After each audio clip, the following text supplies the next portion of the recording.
अभी हम लोग जिस कानून का उपयोग कर रहे थे आज से पहले, वो कानून हमें अंग्रेज़ों से उधार में मिली थी। दोस्तों, आज यानी 1 जुलाई से नए आपराधिक कानून लागू हो गए हैं।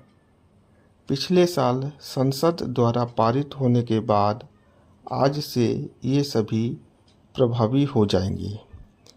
बदलाव के बाद आईपीसी यानी इंडियन पेनल कोड की जगह भारतीय न्याय संहिता बीएनएस, सीआरपीसी की जगह भारतीय नागरिक सुरक्षा संहिता और इंडियन एविडेंस एक्ट की जगह भारतीय साक्ष्य अधिनियम बीएसएस को लागू कर दिया गया है।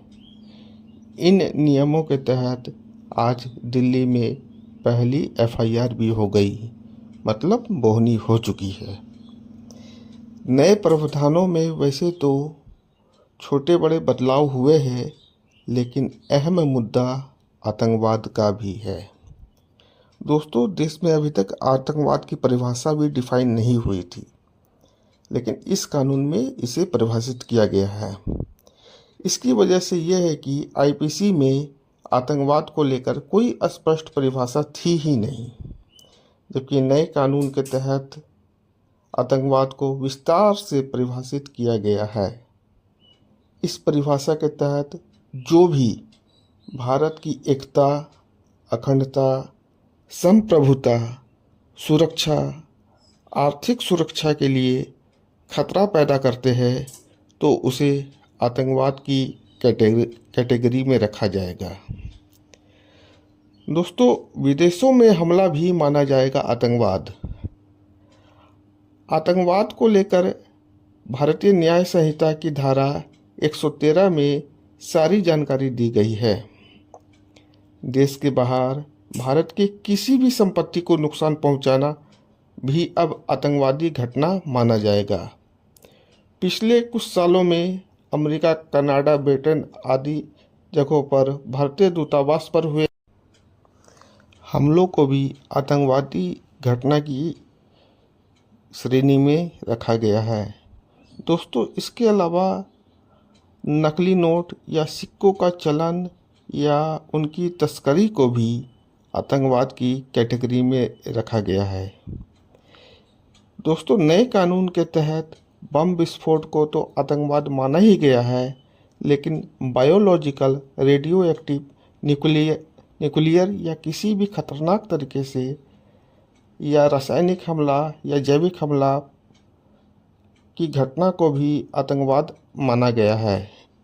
इसके अलावा किसी को चोट देने या जान लेने की घटना हुई हो, उसे भी आतंकवादी घटना के तौर पर तब माना जाएगा जब ये घटना देश के संप्रभुता से जुड़ गई हो।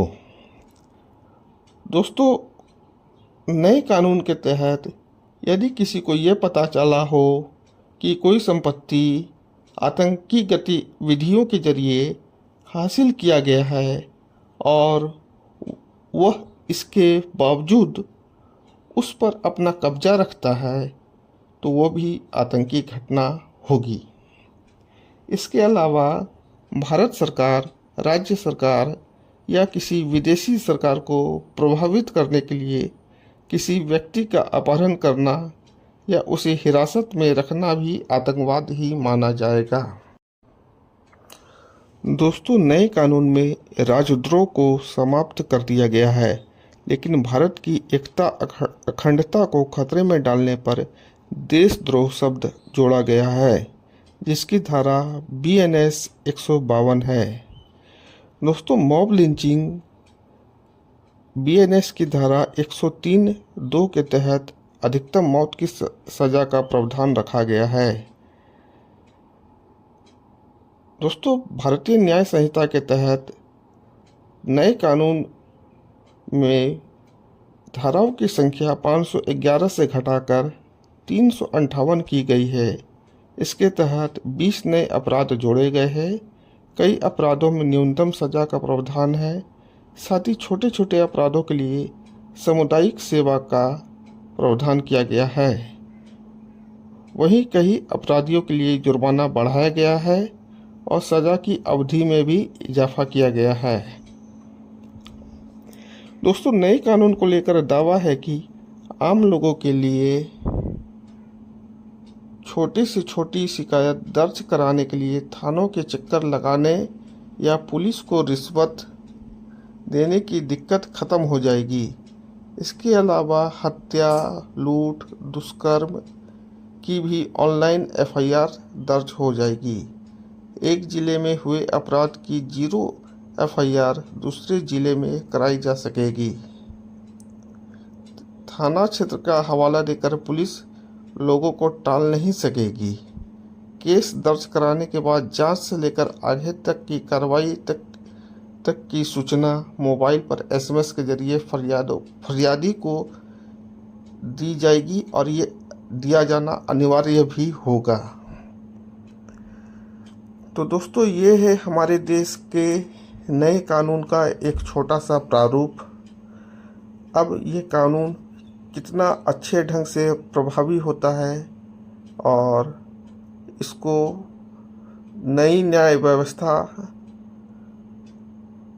के तहत न्यायपालिका किस हद तक स्वीकार करती है, ये अब देखने वाली बात है।